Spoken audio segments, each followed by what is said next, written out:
No other radio program has covered this event as seen by thousands of Phoenicians with any sincerity.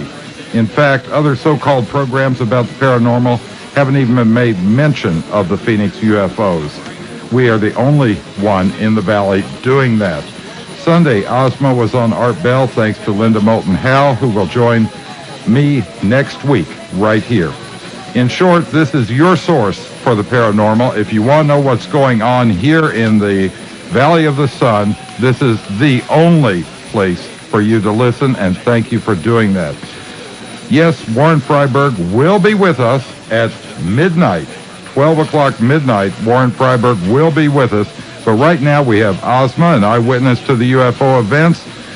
10 days ago, Willie, a U.S. Navy explosives expert and eyewitness, and former U.S. Air Force Security Service member William F. Hamilton III in studio, and Peter Davenport of the National UFO Center in Seattle, who is with us right now. Peter, are you there? I am here, Erskine. It's nice to be here tonight. I think you know Bill Hamilton. I know the name for sure. I'm not sure that we've met, but I know him by reputation. Well, he's here and got some terrific video, and he has some terrific accounts to give. I would like for you to give us the overview, since you are the national clearinghouse for all of this, for any UFO events in the country. And this, would you class this as sort of a minor thing? Minor by no means, Erskine. This was, in my opinion, probably about the most major flap that I have handled since I became director of the National UFO Reporting Center in Seattle about 2.5 years ago, July of 94. You mean in terms of the number of people reporting to you? Yeah, in terms of the number of people, the number of calls we took, the credibility of the calls, in terms of how you could almost plot the movement of this strange object that went over Arizona on the 13th of March by the calls that were coming in here. I'll give you just a little brief synopsis of what happened. Our phone first started ringing about 7:22 p.m. that Thursday night, the 13th of March. That makes it 8:22 p.m. Arizona time, of course.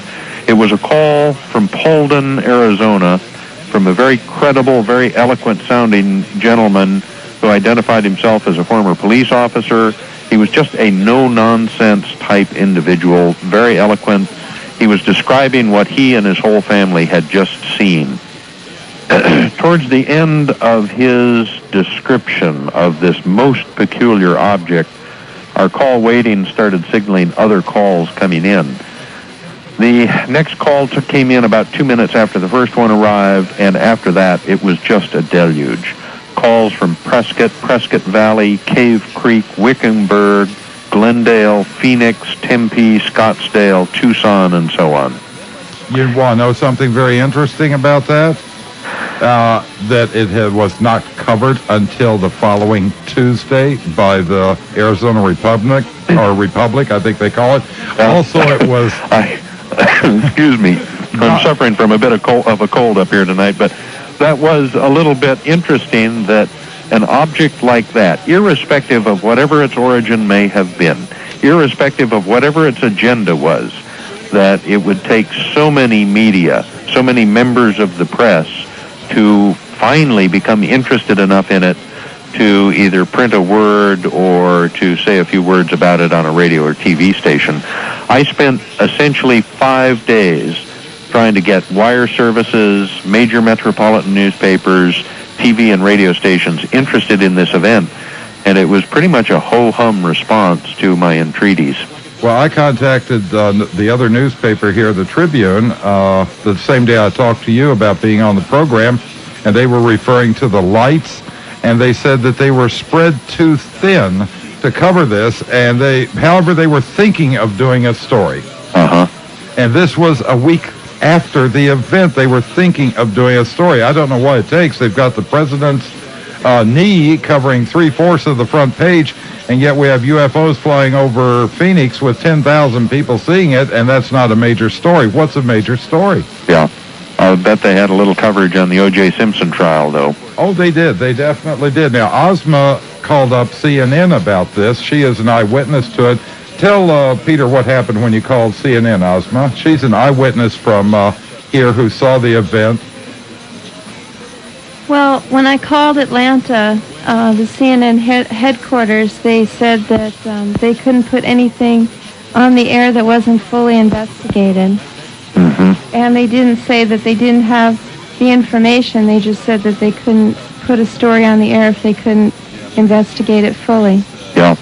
Did they have access to the video footage at that time, Ozma? Do you know?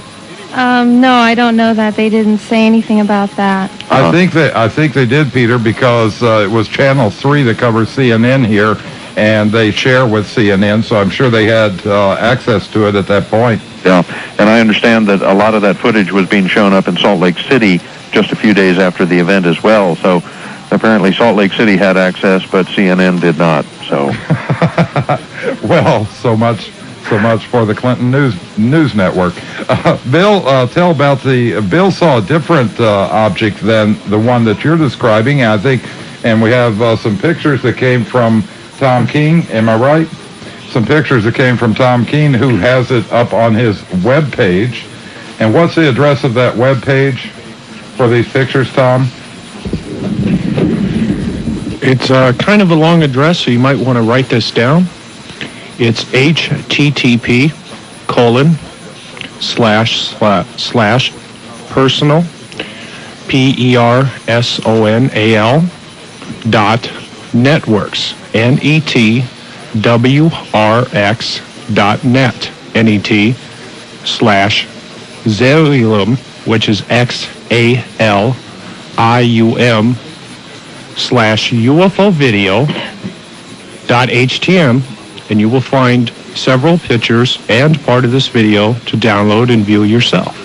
Okay, tell Peter about what it was that is on this video. This is a different one, and then let's have Peter compare the two and see what he's had on the calls on it. Well, Erskine, on that particular day, I received an email notification that a man named Steve living in Ahwatukee, just south of Phoenix, was having a series of sightings and was taking videotapes of bright, glowing golden orbs over the Gila River Indian Reservation. So that night I asked Tom to come along with me, and we went down to Steve's house. The door was open. Half the neighborhood was involved. What did it look like? Well, they look like very bright golden yellow or golden orange lights that formed in a horizontal line. How many were there, Bill? We could see 6. Now, out of these 6, 4 of them were in a horizontal line. The one on the far left was actually 2 of them very close together. You could see this on the video. And it was like somebody turned a light on, and then they went off one by one. Now, Ozma, this is totally different than the one you saw, right?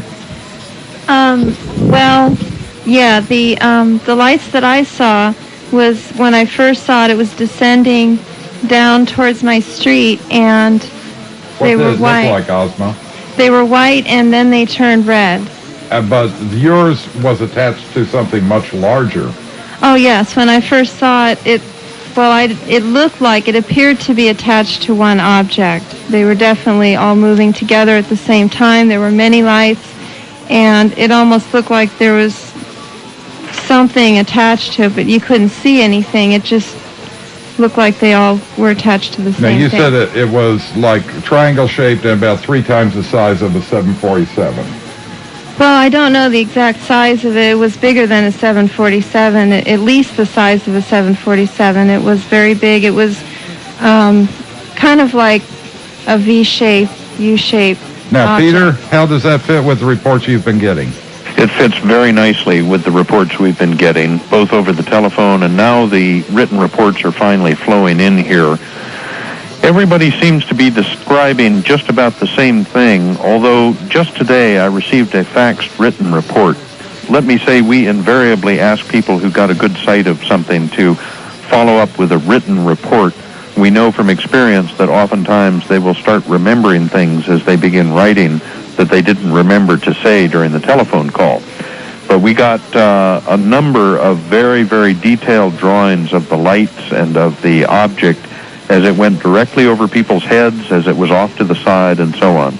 There's very little remaining doubt in my mind, but what people were looking at a triangular-shaped or wedge-shaped or perhaps boomerang-shaped object that passed over Phoenix that night. By the way, the written report we received today conforms very nicely to that straight line of lights that I think it was Bill just described a few moments ago. Well, we've had the two different objects, and Ozma, didn't the one that you have, didn't it stay in place and sort of hover there?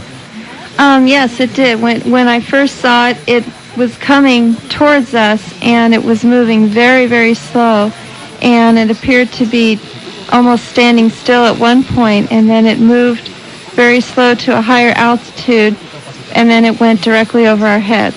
Bill, did yours stand still, or was it moving? They were stationary for over 4 minutes. They didn't move vertically or horizontally from their position. That's pretty valuable information, isn't it, Peter?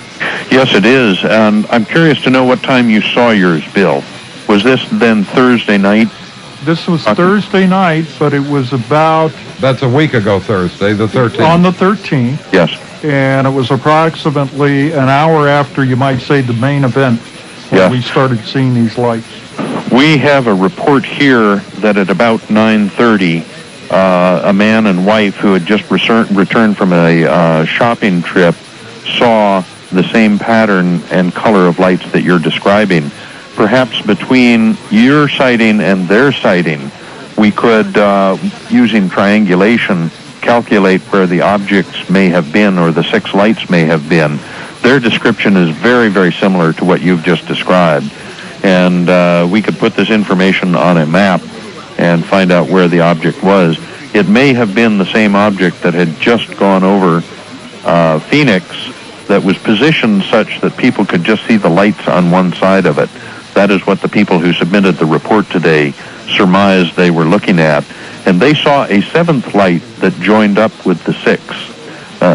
It apparently was a separate, they call it a satellite object, that was standing off at least several miles from the main cluster of 6 lights. And they suddenly saw it rapidly go towards the 6 lights and merge with them. Peter, if you're looking at a map, I can say that if you can locate the little town of Ahwatukee south of Phoenix and locate the Gila River on a map and locate the diagonal line of mountains called the Estrellas right behind the Gila River, we saw them between the Gila River and that diagonal line of mountains, looking southwest from our position. These people were in southern Phoenix, too, on the edge of the desert, as they described their location. And it sounds as though we may be talking about the same event. You think they're two separate UFOs there, Peter? Well, I'm not sure. The timing is the same. Your sighting and their sighting, and the location's about the same. We may be talking about one object or a cluster of lights. It's very difficult to distinguish between the two of those circumstances. But it appears to me as though this object or an object was hovering in the area for quite some time after the original sighting that took place, according to the reports we've had.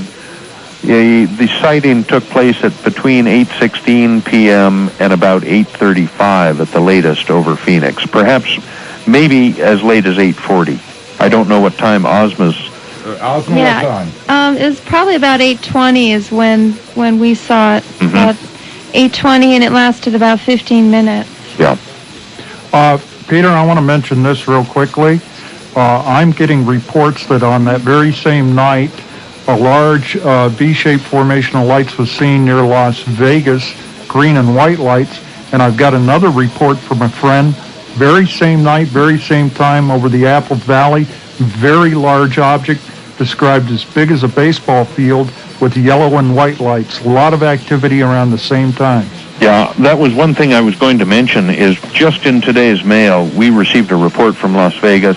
It's a fairly well done report describing what sounds to be exactly the same object that went over all of Arizona that night. And it was seen up near Las Vegas at 6:55 p.m. That is roughly an hour and 20 minutes before it was first seen over Polden. So that object, if we're talking about one object now it's quite conceivable there were more than one object, but it was up around Las Vegas at 6:55 measured time. I have an additional report from early this morning in Tucson. A couple saw a V-shaped formation of 20 to 30 lights on a north heading, and I'm receiving a written report, and if you don't have a report, I will forward that to you as soon as I get it. I'd like very much to do it, and we are sharing data too. That is one of the things that distinguishes, I think, the National UFO Reporting Center from many major such facilities, is that we post our data publicly such that anybody who might be interested in these data will be able to view them on our website, and with investigators, we're as helpful as we can be in sharing data. Peter, would you give out your number so the people who have had a sighting can get in touch with you? Glad to. In fact, I'd like to give out two numbers. One is our National UFO Reporting Hotline in Seattle, which is area code 206-722-3000. And on that point, let me say 206-722-3000. Gotcha. It is a 24-hour facility. However, we prefer to take calls from 8 a.m. to midnight, since our staff like to sleep like the rest of the world. Some people are surprised by that, but it's the truth. Also, excuse me, our website is a very easy to remember website address. It's simply www.ufocenter, one word, ufocenter.com. And we have posted about a 4-page description of the events that were reported to us up until about Sunday of last week, and we hope to have that revised with all of the sightings that were reported to us in summary form in chronological sequence, such that people will be able to see where the object was witnessed. And we've identified about 14, maybe 16 towns at least, from which the object was reported to us. 16 different towns, but that's not people. How many people have reported to you? I couldn't even begin to guess at this point. I think we've taken between 300 and 400 calls since Thursday of last week about the Arizona sightings. And that is to your number up there, plus other calls to the newspapers and everything else. I'll tell you what I don't understand about this. There are two questions that are bothering me. Number one is, are they ours or are they extraterrestrial? The number two question is, why all of this cover-up? What is going on concerning this cover-up of this? And, of course, I was also wondering if it came out of Area 51. We have an interview coming up a little later with Chuck Clark from Area 51. I don't know if you know Chuck, but he lives in Rachel. Mm-hmm. And Chuck says there's been no unusual activity that he can note up there at Area 51. Yeah. So that sort of eliminates the military connection from that. Now, Bill Hamilton's the expert on underground bases and that type of thing. And if they were coming from that area and they were ours, it seems like they would be out of Area 51. Yeah. All I can do is conjecture on that point. We are fairly certain that the object that was seen Thursday night was capable of supersonic flight. That's because of the distances it apparently covered in the amount of time that we assumed to be the case, the elapsed time. Well, that one going to Prescott, that was like a minute. It went 30 miles north of Prescott to Prescott, right? Yep, it went from Polden to Prescott in between 1 and 2 minutes, we estimate, if people's watches were fairly accurate. Well, you know what that means. It's going about 1,800 miles an hour. Where's the sonic boom? That's one of the interesting questions. If our military is able to build aircraft like that are not only able to do supersonic flight without sonic booms, but they can hover directly above people's heads for up to 5 minutes and no audible sound whatsoever, and moreover, which are so reliable, so fail-safe, that the military would feel perfectly confident to fly them above major metropolitan areas in the United States.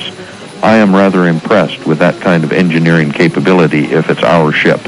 Doesn't sound like anything that we've even had a glimpse at, does it? It doesn't sound like anything the military would fly at all in the public eye, and it is our belief that that object traversed the flight lanes in or near major metropolitan international airports. Well, it did here at Sky Harbor. It was right in the flight pattern of Sky Harbor, which is not my a understanding smart move. that air traffic lands to the east and west at Phoenix Airport, and it was going from north to south, so it cut across the prevailing traffic. The same thing in Glendale, maybe in the vicinity of Luke Air Force Base, also up near Prescott. We have an unconfirmed report that it passed very close to a number of private aircraft landing at Prescott Airport. I think it may be called Love Field. I'm not sure of that. And some pilots may have had very good looks at that object from the air. One of the things I would like to request publicly, if I could, if there are people who saw that thing or who reported it to us, but who have not written down their accounts of what they saw, let me emphasize, if I may, Erskine, that it's very, very important, if we're going to get to the bottom of this, that we work from written reports. People have been terribly generous to call here and to call a number of investigators in the Phoenix area. I know Tom Taylor has gotten many, many calls, Tom Taylor of MUFON, the state director there. But if people would like to help us, the most important thing from our 23 years of experience up here is that people who see things actually write down the basic facts. Usually half a page is plenty to describe a sighting. Well, what I'd like you to do, Peter, is give out either a fax number and or your address up there. Yeah, I'd be happy to do that. Let me give you our mailing address, our listeners, our mailing address. It's usually easier for us to get this through the mail because we often, almost invariably, in fact, ask for a map and a drawing. Those are very difficult to transmit over the fax or through email.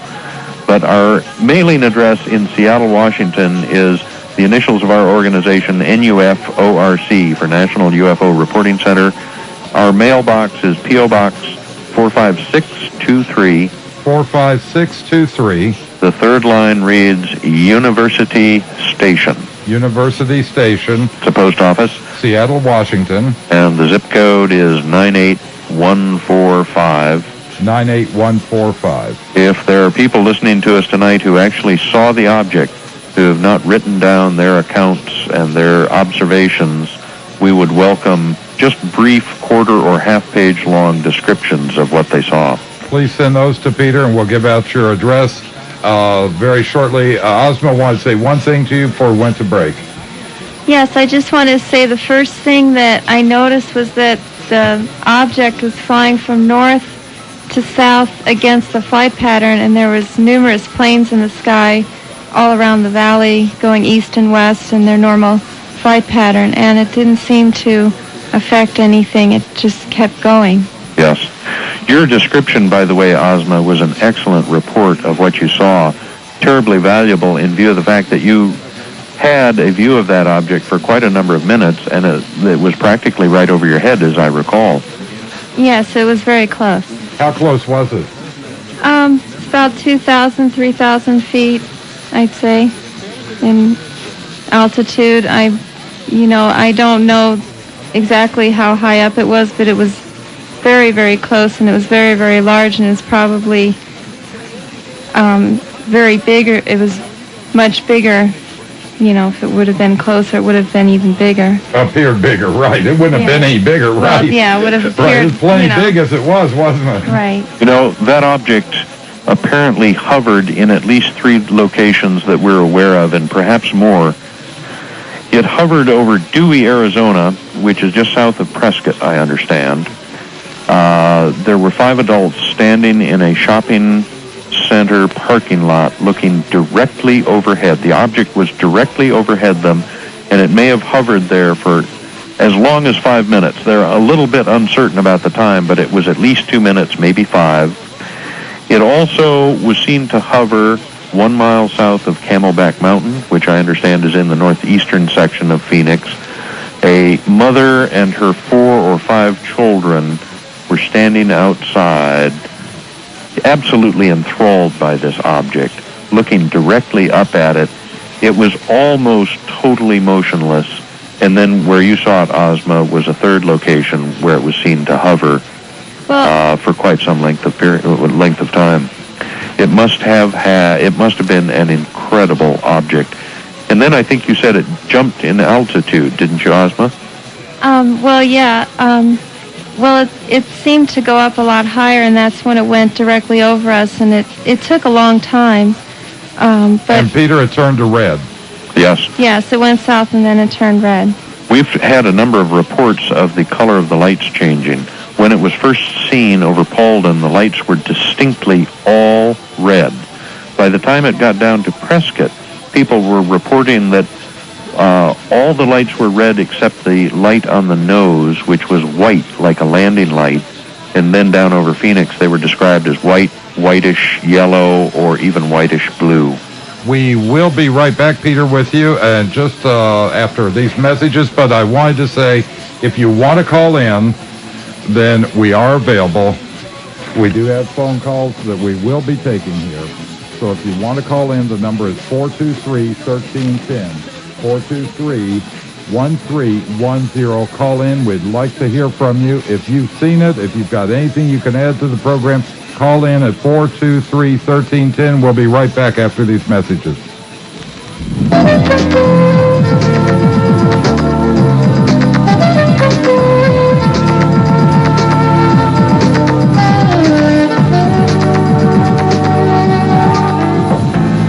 In Furnishings is a family-owned business which still believes the customers are number one.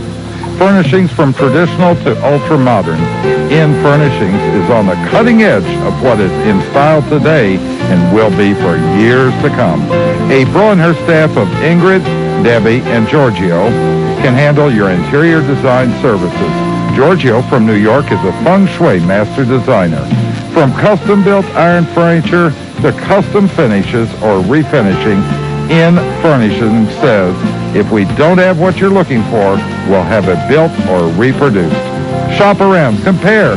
In Furnishing's low prices, excellent quality, and decorating knowledge, you'll discover, as I did, that In Furnishing simply can't be beat.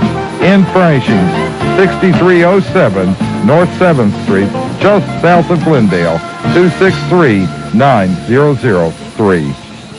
Wake up, America. The U.S. government's over $5 trillion in debt. Since 1973, real wages have decreased by over 13%, while federal taxes have increased from 3% in 1950 to over 25% today. The government trust funds have been looted. The Federal Reserve, not Congress, is issuing our new money.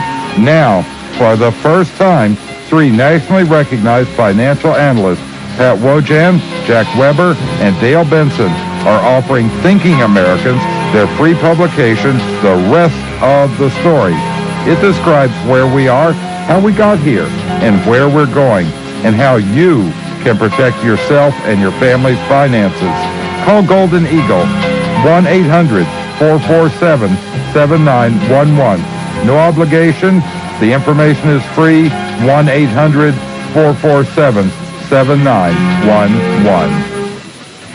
Jan Ross, New Age Books and Tapes. Yes, Jan Ross at 35th Avenue and Bethany Home is your home for UFO books and materials. They have Bill Hamilton's book, Alien Magic. They have Bill Hamilton's other book, Cosmic Top Secret. They have Bill Hamilton's video. They have anything that you want on UFOs at Jan Ross. You've been there, haven't you, Bill? I sure have. And have you ever seen another store with as many books on UFO materials? She's got the most in Phoenix. She's got probably the most in the entire United States. That's at 35th Avenue and Bethany Homes. Get over to Jan Ross, New Age Books and Tapes. If you're interested in anything about UFOs, if you find tonight interesting, if you want to learn more about it, it isn't a nutcase thing. 10,000 people seeing UFO over Phoenix takes it into the category, there is something going on. It is being covered up. I believe that. You'll believe that after reading some of the books and talking to some of the people and listening to your friends and neighbors tell you about what's going on regarding UFOs and what is perhaps government, perhaps non-government, what's going on. Why are they covering this up? Maybe we've got some answers for you coming up. But go over to Jan Ross New Age Books and Tapes and Gifts over at 35th Avenue and Bethany Home. 35th Avenue and Bethany Home.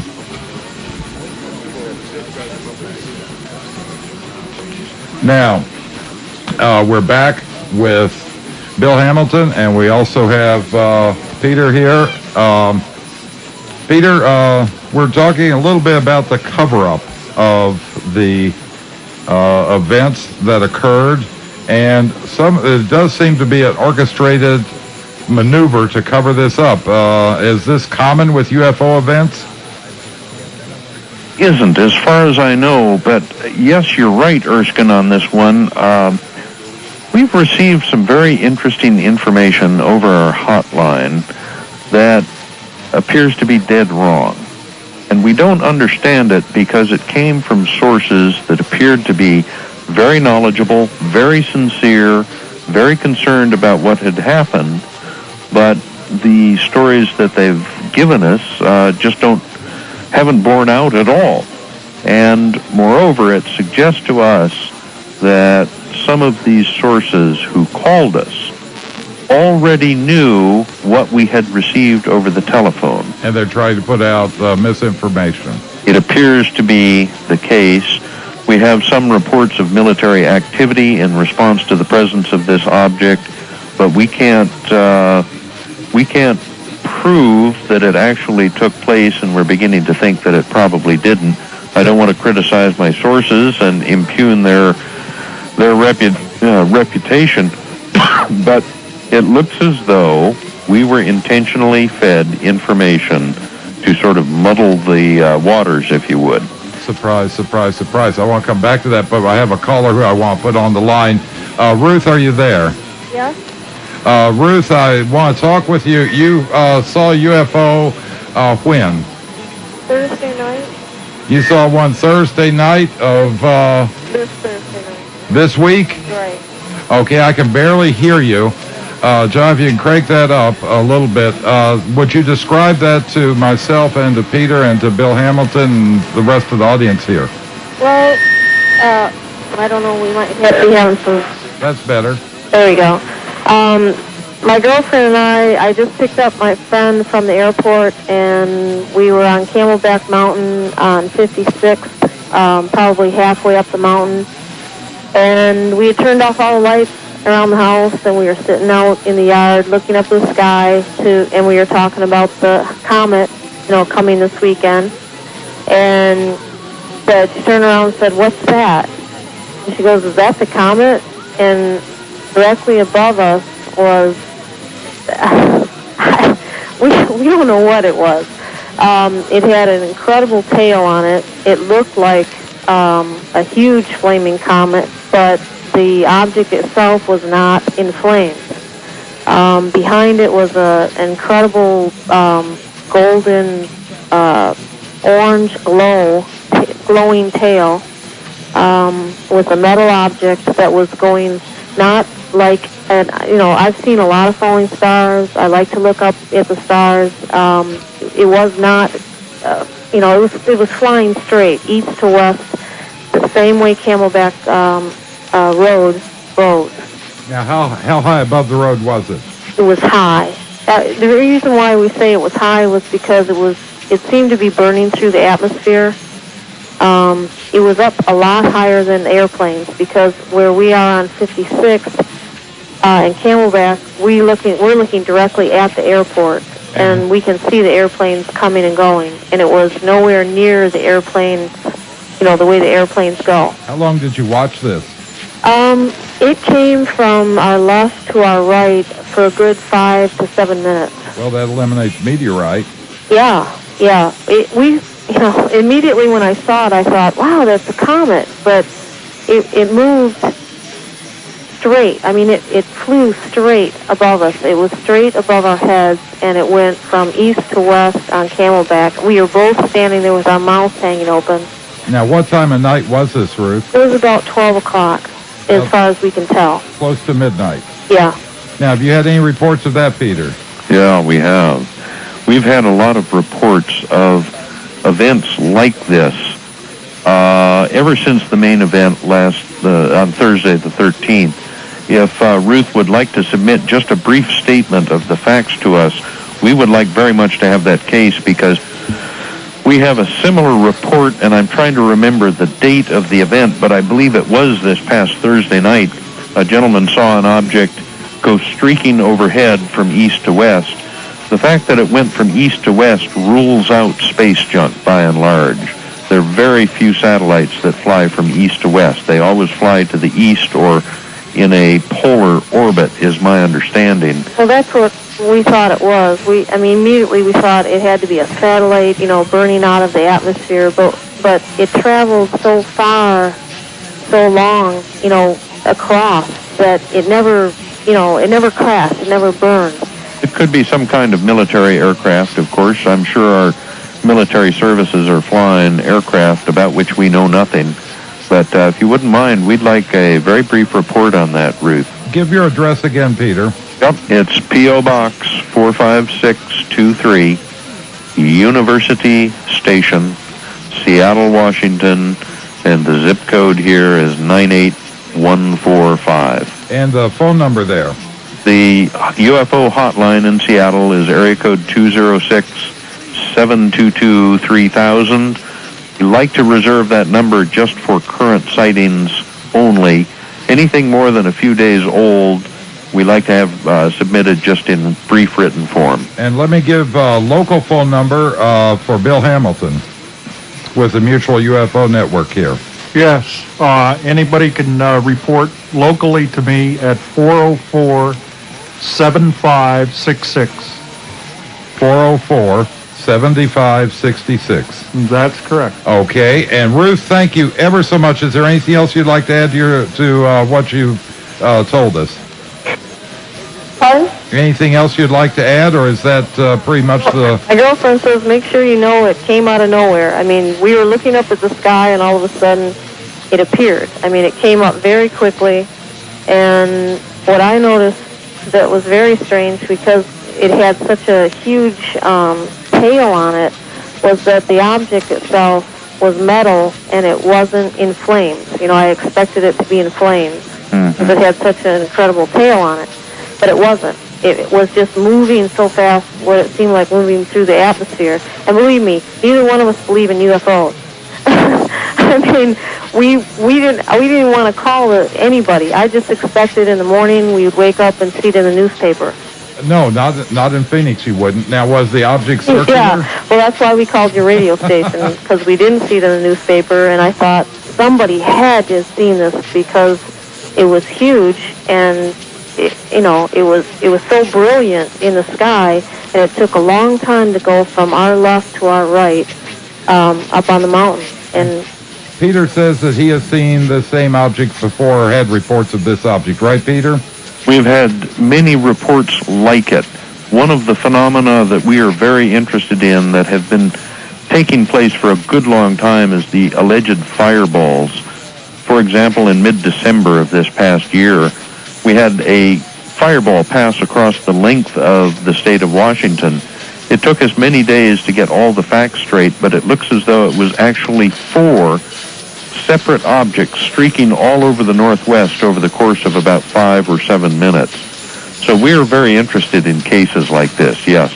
Well, the one media here in town called... Thank you very much, Ruth. We appreciate your call. thank you. Thank you. Media here in town called what we were seeing marsh gas, which is very, very strange since there ain't no marshes in the desert. Give me a break. They also are referring to it as, quote, the lights, which is a really bizarre way to refer to it, especially since there's an object attached to the, quote, lights. Yeah. And it's getting all sorts of short shrift around here. Luke Air Force Base is putting out the story that they have no jets flying at night. However, Arrowhead Estates, they're flying every night.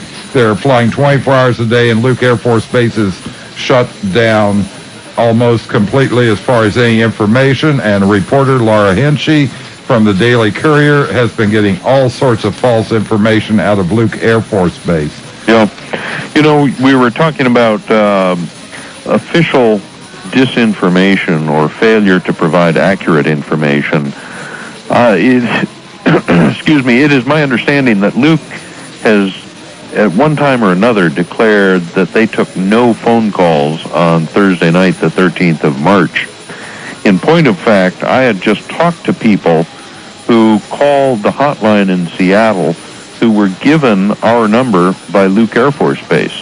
So I know for a fact that they were receiving calls from citizens all over the Arizona area. Also, at 11:40 that night, Thursday night, I called the switchboard at Luke Air Force Base. I talked to operator number 5, very nice young woman, and I identified myself as director of the National UFO Reporting Center. I said I was calling because I would like to talk to an officer of the day or somebody in command. She admitted before she passed me on that her switchboard had been swamped with calls that night. So I'm a little bit nonplussed by an official statement from Luke, apparently. I cannot confirm this, but apparently they've taken the position that they took no phone calls that night. No phone calls at Luke, and we know entirely differently than that, don't we? Bill, did you hear anything about no phone calls from Luke? I just know that I heard the story on the local news that Luke wasn't flying any night flights, and I asked some people around at work that live in that area, and they say they see flights leaving at night all the time. Yeah, we're hearing all over the place that they actually are flying at night, and so it's obviously not telling us the truth about it. We are getting night flights over at Luke, but they're saying none. Does that make sense to you, Peter?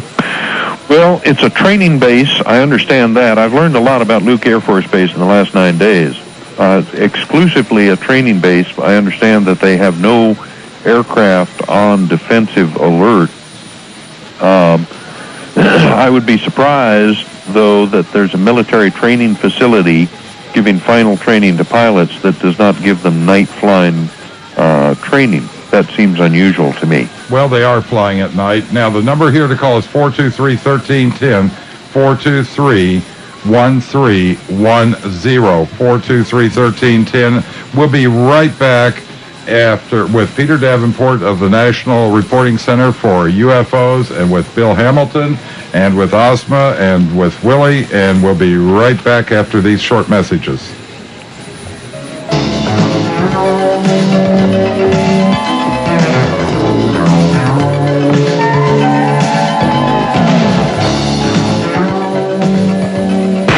Hey, you.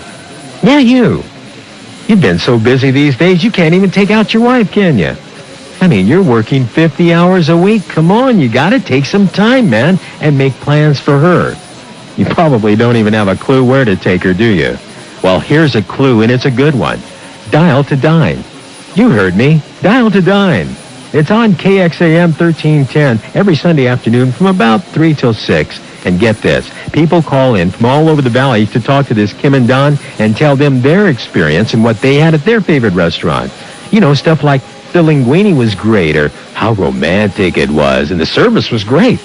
Well, when I heard this on the radio, I'm thinking to myself, wow, what a great idea. Now I can take Debbie to a place she'll like. Well, that's where I get my clues from, buddy. And you can too. Yep, even a busy guy like you. Just tune in to Dial to Dine, Sunday afternoons from 3 till 6 on that right voice on the radio, 1310 KXAM. Well, we're back, and Jan Ross, New Age Books and Gifts. Jan Ross, 35th Avenue and Bethany Home is the place to go for UFO books. Get over to Jan Ross. She has everything that you would want. She even has little miniature aliens, if that's what you're looking for. But she has the books. She has the tapes. She has the videotapes. She has everything you want concerning UFOs. If you have any interest in it at all, get over to Jan Ross, because nobody in the U.S. has more than Jan Ross has regarding UFO tapes, videos, and she'll be happy to talk with you about it also. Jan Ross also is your headquarters for Angels. Jan Ross is your angel store, and get over to Jan Ross. Books, gifts, tapes. It's New Age gifts and more. Much, much more. Anything that you want, Jan Ross has it. If it has to do with the paranormal, anything positive, you will find at Jan Ross, 35th Avenue and Bethany Home. And I think if you've got that next one queued up from Roswell, would you play that? But most of all, to safeguard the public interest. That's why this information has to be so carefully controlled. You think of our religious institutions. I mean, if this were all to just come out, what are people going to believe in? Not to mention the effect on our social and our political institutions. Even the military. Especially the military. I mean, what the hell are we dealing with here? Is it friendly? Is it hostile? Maybe it's neither. Maybe they're just studying us the way we study insects. Well, the point is, there could be panic if this all came out. Is that true? Is that true, Peter? Could there be panic if all this came out, or are people pretty much prepared for it by now? You know, it's an interesting question. I think on these things quite frequently, and I think the American people understand. They're becoming sophisticated enough in this field to realize that we know very little about the galaxy we live in. And people are beginning to realize, too, that the evolution of life probably could occur anywhere in this galaxy. Given the amount of time that the galaxy has been here, I will be very, very surprised in the final analysis if there aren't many centers of life throughout this galaxy. Probably, therefore, many centers of intelligent life everywhere. And one point I would add to that: if life has evolved, if intelligent life has evolved and been given some amount of time to propagate through the galaxy, there could be many centers of intelligence actually rather close to us in the galaxy. If we're the most intelligent thing that God ever put in the entire universe, we're in deep trouble, aren't we? That's an interesting point to consider. That's true, given how badly things are seem to be screwed up on this planet. Tom wants to say something. Tom King, who's here. South Mountain Park was one of the major places to view any sightings of UFOs, comets, or anything else. It's about 200-acre park, isn't it, Tom? Yeah, it overlooks Phoenix, all the suburbs, and the south part, including Ahwatukee. It seems the park now is closed a couple of hours early at about 9 o'clock. A few days after the March 13th event, we were rudely kicked off this park by an almost militant park ranger force. And I thought this was pretty strange, since we go up there all the time, and now this event happens, and now at 9 o'clock, you can't be on that mountain anymore. Matter of fact, the night of the event, I was told that the military, they threw everybody out at 8:30, and the military had military vehicles going up on South Mountain Park. Yeah. I'm not surprised. One of the reports we had from just south of Camelback Mountain, the event I talked about earlier, it was their estimate that the object had gone south or southeast from their neighborhood, and I think they mentioned it went towards South Mountain. I don't know where these places are, but perhaps that's consistent with what you're saying. Is it consistent, Bill? Yes, I would say it's consistent. Mike from Scottsdale, you're on the line with Erskine and also with Bill Hamilton and with Peter. Hey. Yes, Mike, what's your question? Well, I've got a concern here. I'm really calling. This occurred. This is not really anything recent. I don't know if you want to hear this or not. It's not anything what you've been discussing, but it's something we experienced in the skies over Arizona Saturday, November 9th, 96, at approximately 4:20 p.m. The skies around the Phoenix area, looking up and around the horizon, were fairly clear. It was about a hot day of, well, maybe about 79 degrees. We were heading eastbound on Indian School, intersecting 44th. Now, I'll go on with this, because, it's been this long since I don't know, just found someone I could just share this with. But anyway, I have some military background and some intelligence activity and what have you, but I saw a just as straight as the arrow could be. I'll put this aircraft at about 40 to 50,000 feet. He was coming off a grid from about San Diego, Phoenix, over through Albuquerque, up through Minneapolis, and on that way. So he's kind of a north, east type of direction. And this was weird. I just wonder if anybody else can verify if they saw this.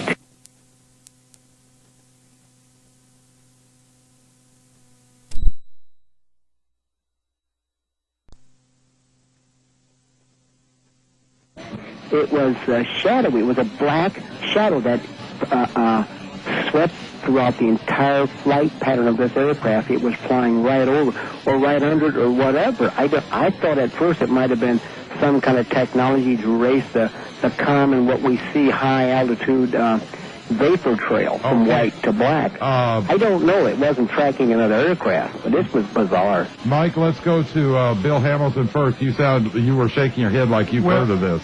Yes, in fact, I've seen the phenomena a few years ago over California. Oh, really? Yes.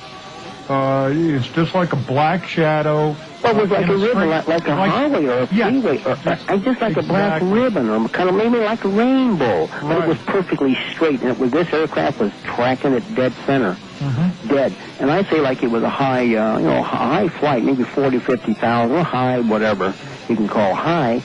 And it was like a shadow. It was like maybe not a rainbow, but it kind of looked like a rainbow in its texture. Okay, let's ask Bill. Thank you very much for the call, Mike. Thank you. We appreciate it. Bill, what do you... I don't have an explanation for it, but I heard about the shadow phenomena from some bulletin posted by Thomas Bearden.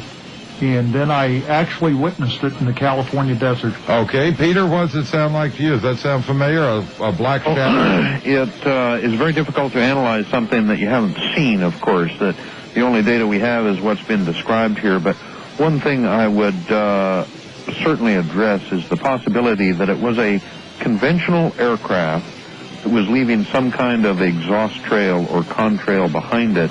On a bright night, a contrail like that will cast a shadow, if you will, and you'll get the impression that it is a black streak, but that is one possibility. Again, I haven't seen what this gentleman was reporting. However, I would direct people to entries on our website for the 14th, 15th, and 16th of November, which over Pennsylvania and New York. It was a very, very interesting time. A lot of UFOs were being seen, and something similar to what this gentleman just described was reported 2 nights running from different parties over northern Pennsylvania. Well, I don't have time to play the interview this week with Chuck Clark, but I wanted to ask you, as long as I've got you on the line, what do you think that what we have been seeing here in Arizona is one of ours, or do you think it is an ET, extraterrestrial of some nature? I was correctly quoted in a number of papers by saying that I don't believe that this object is one of ours. It appears to be extremely sophisticated. It exhibits flight characteristics that we are not capable of designing into aircraft. And moreover, a point that I think is really clinching is the fact that it flew through the airspace of major airports. Now, the military is not going to do that. The liability, if there were an accident, the liability would be immense. And given other recent events, for example, on the East Coast involving military and civilian aircraft, I don't think the military is that irresponsible. I'm sure they're not.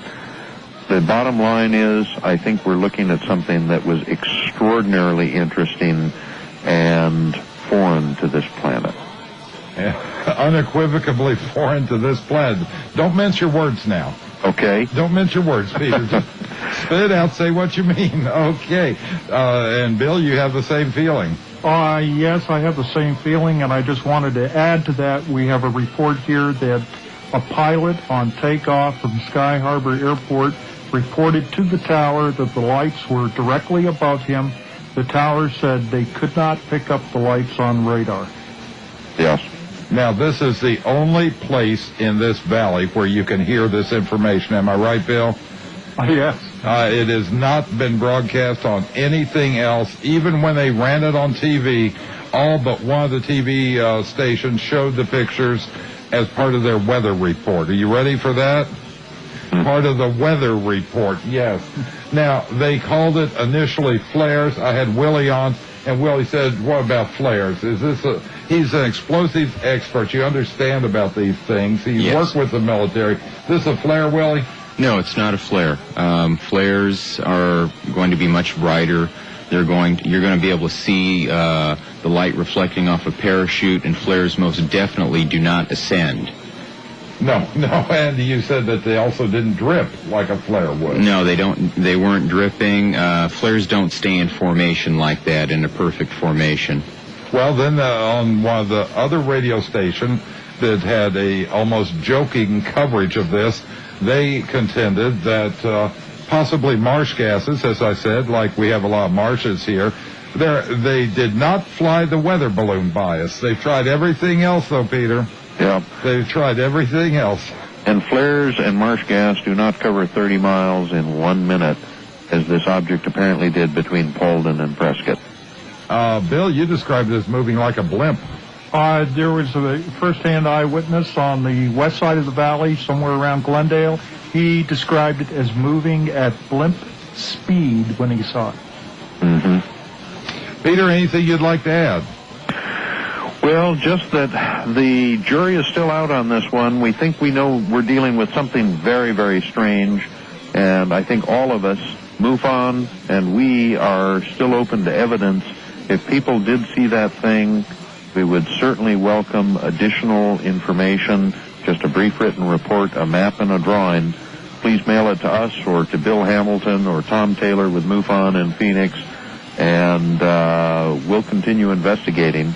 And we're going to be posting later statements on our webpage such that people may be kept abreast of what we know about this incident. Give your number and address out one more time, Peter. Our UFO reporting hotline in Seattle, area code 206-722-3000. Our website for outgoing data is www.ufocenter.com. And our mailing address in Seattle is P.O. Box 45623. University Station, Seattle, Washington, and our zip code is 98145. Got it. And if you didn't get it, just call us here at the station. We'll have that for you anytime. And if you've seen anything, put it in writing, please. Put it in writing and send it off to Peter Davenport, and he will take care of it from there. But please put it in writing. You'll remember more if you do that. Right, Peter? It's a big help to them. In closing, I would like to compliment you, Erskine, for your coverage of this issue. You have scooped many, many major metropolitan newspapers and TV stations. And also my compliments to those ladies and gentlemen down in the Phoenix and Arizona area generally who have been investigating this on behalf of MUFON and no doubt other independent organizations. It's sometimes a thankless task. We make no money at this.